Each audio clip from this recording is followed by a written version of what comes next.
وحير سؤال شارك سؤال مهم هو سؤال المهم وهذه نافع سوا dadka qaar waxa ku dhaca sida wiilku sheegayo waswaas baa ku dhaca shaytaanku waa cadow marka hore haduu ku guuleysto in cibaadada aad banaanka inaadan imaanin ba oo cibaadada ka hor istaago uu sameeyo haduu yeeli waayo ka guuleysato oo cibaadadii soo gashana cibaadada dhexdeedu kuugu iimaanaya wuxuu sameeyaa inuu cibaadada ka waswaasiyo marka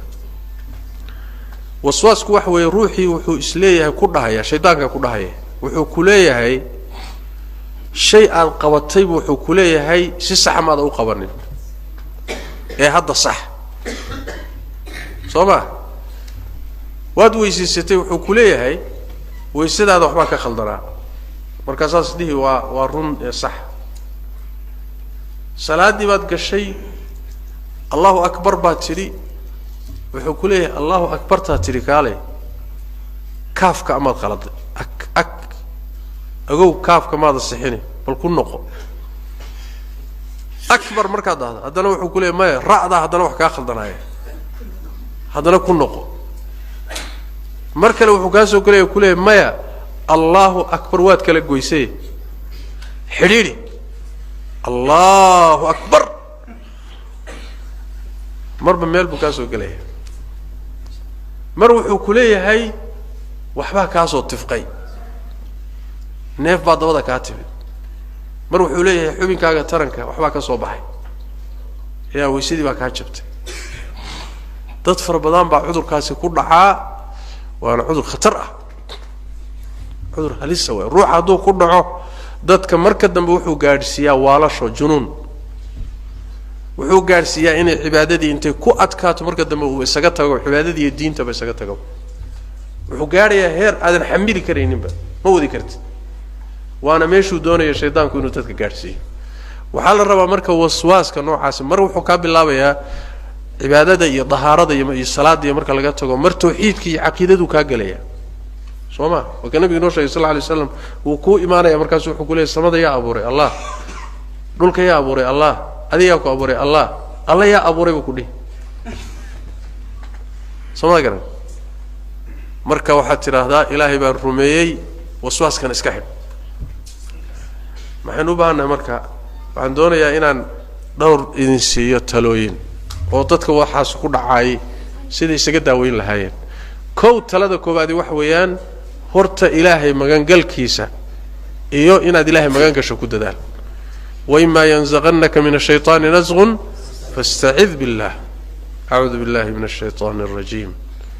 دعوين لغا خرسي خدات جرا دعوين كابدي waxaad aad u akhrisataa suurada برب الناس قل أعوذ برب الناس ملك الناس إله الناس أيضا waxay ku saabsan tahay waswaaska shaytaanka oo ilaahay ka magangalayso soo qodobka labaad wax weeyaan warka uu ku sheegayo ha rumaysanin saxna haysdin intaad rumaysato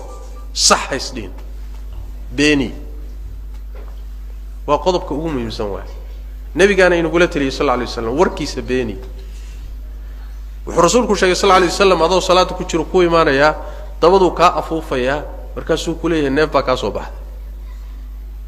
rasuulku wuxuu sallallahu alayhi wasallam salaada ha ka bixin warkiisana ha yeelin ila aad ama shanqar maqasho ama urdareento ya bariyaha hoostooda dhexdoodu ka taabanaya ila waa wax balaaye qabo oo muxuu ahay uu dhac jiraaba Soma bariyaha dhexdoodu ka taabanaya markaas uu ka dhigay wax ka soo baxeen xubinka taranka Soomaarka waxa laga yaabaa inuu caliye marmariyo ya uu yiraahdo wallahi kaadi ba ka soo daadatay war salaada ka baxo soo istijeyso haddana markaas soo istijeyso waa ka wad qoyan tahay wali oo maanta dhan masquul baad ku jiri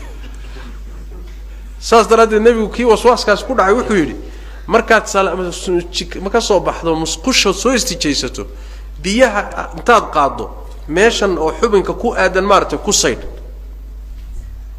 meeshan biyaha maartay ku qo si hadhowto markuu ku yiraahdo war waad isku kaadiday waxba ka soo baxay aad u tiraahdo mehe waa biyaha isku daadiyay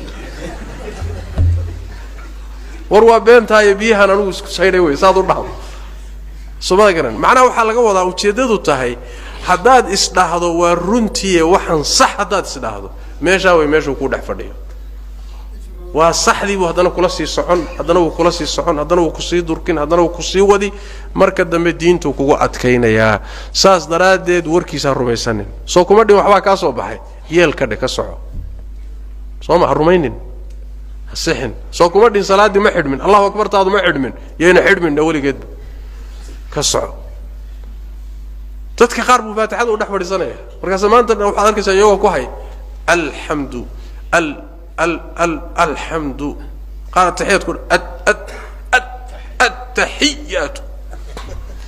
هل كاسو كو دخ فديا سوما marka waxa la rabaa warkiisa beeni harumaysan wax sax haysdiin ka soco ilaahay ka magan gal ka xirsi xidho ma garat markuu arko inaadan dhageysanayn waa ku daynayaa laakiin balaayo waxay ku dhex fadhidaa markaad istiraahdo waa runtii waxba khaldana iska sax marka tiraahdo halka way meesha uu kaasi luminayo qodobkaasi marka dad fara badan waayahan waa ku dhac cudurkaas meelo badan buu dadka ka galaa dadka qaar qoysku ka galaa dhalinyarada kor waxa yimid leh sheekhow hadal kan ku hadlaba waxa iga dhaadhacayso inaan xaaskaygu furay subhanallahi haddaan dhaho waxaan u fahmayaa naagtaydii waan ku furaynaay ولكن ماذا رتين هذان الحمد لله ده ناكتدي وفرنتا هنا يبقى أنو هيستابا الشيخ محمد يغفر ما يوحنقول هو كافر معايا حتى ده تكور دي ده وفرنتا هو كافر معايا لأن واحد يسيح علماء قاركود ليهين والنوع جنون كمد والنوع والدة كمد واحد روح النوع عسو كلام هذا الكيس اللي ما بقى بطبع مركو هير وحقو قارسين يا هالي السؤال والروح والدين